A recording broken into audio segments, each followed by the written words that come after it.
बताएं तो rescue rehabilitation का काम है। जैसे कहीं पे कुएं में गिर गया या घर के अंदर में घुस गया या ह्यूमन वाइल्ड लाइफ का कॉन्फ्लिक्ट हो गया, तो वहाँ पे भी बहनें जाती है, साथ में रेस्क्यू करके लाती है। हमारा जो आप बात को ताजुब होकर देखें, लायन हॉस्पिटल है, उसको भी पूरा जो हैंडलिंग करती है वो भी हमारी बहन है। तो ये बहुत अच्छे से बहनें काम करती हैं इसमें से, और बहुत ही बढ़िया बात है। મારું નામ ગીતા એલ રાતડિયા, હું ફોરેસ્ટ ડિપાર્ટમેન્ટમાં છેલ્લા 10 વર્ષથી ફરજ બજાવું છું।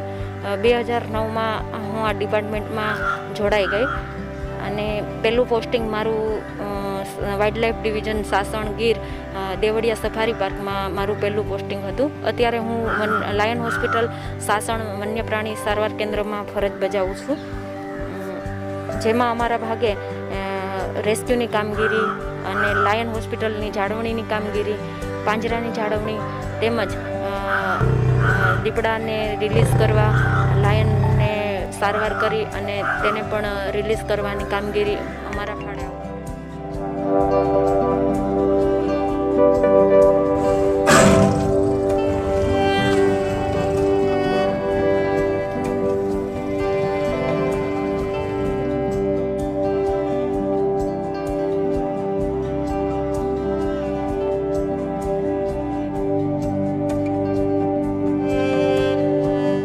એવું હતું કે મેં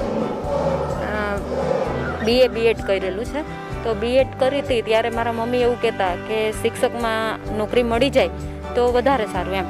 તો ત્યારે મારા મમ્મી જ્યારે હું જોઈન્ટ થઈ ને ત્યારે એમ કહેતા કે આ શું કરી શકશે એમ, આ ડિપાર્ટમેન્ટમાં ફોરેસ્ટ ડિપાર્ટમેન્ટમાં જઈ અને આ શું કરી શકશે એમ, કેમ કે મારું ત્યારે થોડું બોડી ને એવું બધું, અને મારું મને જોઈને મારા મમ્મીને એવું લાગતું એમ કે તું ના ચાલે એમ એમાં, અને થોડોક ડર પણ હતો મારામાં, એટલે એને એવું હતું કે આ તો ડરે છે એટલે આમાં સર્વિસ કરવી થોડી મુસીબત છે। પણ મારા પપ્પાને એવું હતું કે નહીં, મારે એક વખત ખાખી વર્દીમાં જોવી છે એમ, એટલે મારા પપ્પાને ખાખી વર્દી પ્રત્યે એવું હતું, એટલે મેં આ ડિપાર્ટમેન્ટ જોઈન્ટ કર્યું અને મારા પપ્પાનો પૂરો સહકાર હતો કે મારી દીકરી આમાં ફોરેસ્ટ ડિપાર્ટમેન્ટમાં આવે તો વધારે સારું।